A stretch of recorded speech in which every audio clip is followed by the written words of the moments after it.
And then when would that occur? That's right now planned in 2019. Okay, so it's like a two-year difference. Right. Okay. We got a head start on the first 10. Yeah. They're advancing with design. They're over 75 to 90% design, whereas in the last two sections, we're just starting. Okay. Right. So there's a phasing of and a level of progress depending on the two. But the critical path essentially runs through the last section. The last section. Right. All right. Okay. Yeah, you still call it critical path? Yes. Okay, I thought that went that way with the same critical path method. That's the only way to the old PERT chart approach, right? Yeah. Now it's in Primavera, and it's got all kinds of bells and whistles, and all we had was kind of a long piece of paper that stretched across the table. Yeah. Oh, that's really cool. In my experience, okay, where you really paid a price in terms of cost escalation and budget hang-ups is in the area of change control. How do you manage change control in the project? Sure. Well, you do have a budget, and you have your contract amount, then you have contingency. And it's 15% from what I understand. It varies. Yeah. It varies how much, for example, design build, there's a thought that you might have less contingency. Median or the average, because that's what's on your webpage, is 15%. Right. And as well as what point you are in the development. If you're pricing and costing at the earlier stages, you might have a higher contingency. Oh, that's a good approach. And then as you refine and at the end of final design, you'd be able to do a cost estimate and lower. So, and then of course when you're construction, you would get it even lower. So it just varies. Okay. It varies throughout the program. So you establish that, and then the management starts at the lowest level.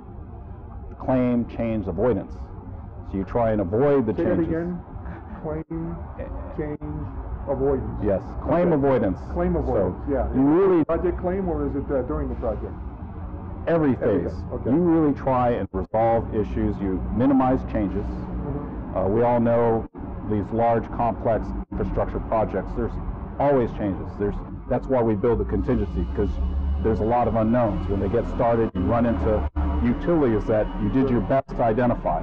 Yeah. So we factor in for that. Okay. But our management is to start at the lowest level, resolve it, stop the change, minimize the change. And for those changes that warrant and there's merit and entitlement, then we look to negotiate fairly, equitably, as quickly as possible so we can move on to and keep the progress going. Sure. And so the process is to ensure that whatever changes we do pay are reasonable for the taxpayer, and they're fair. So we go through that process, and there's estimates, contractors' estimates, our independent estimates. We look to negotiate fairly. Okay, so it sounds like you have a conflict resolution process in place. Yes. What does that look like? Well, the conflict resolution is so if our project manager on site denies a contractor's claim, he can seek a determination from our officer in charge, a senior level, director level person. Yeah. That person would look at it. If that person also denies the claim, well, then the contractor has recourse to request mediation, non-binding. Non-binding mediation. And that's it's a facilitated negotiation? Yes. Okay, and so that means that mutual agreement? Yes. We mutually agree on the mediator. Yeah. And then the mediator facilitates, seeks a resolution between us. If we cannot agree, and the contractor then wants to continue the dispute, then it goes to our chief procurement officer or contracting officer, which would essentially be Dan Grabowsis, our executive director. He would make a determination. And if it's again denied, well, then the contractor's next recourse would be litigation. Now, we always have, we are considering and will be evaluating whether we insert other steps in the dispute resolution process. Okay. So we have been evaluating establishing a disputes review board, or DRB, or I'm not sure we would go that far, but then of course there's also the binding arbitration step. Okay. So if we went binding arbitration, that would be the stop point. Yeah. But right now those are just discussions. We're only proceeding currently with our contracts through the mediation. Policy. Right. Okay. Just to summarize then, if You were giving a presentation to people about the strength of the team and its organization, and as Director of Construction and Engineering. What would you say? I would say we should be confident that we have a very qualified, experienced team. The expertise that we've brought, we have individuals that have worked on transit properties in many other places.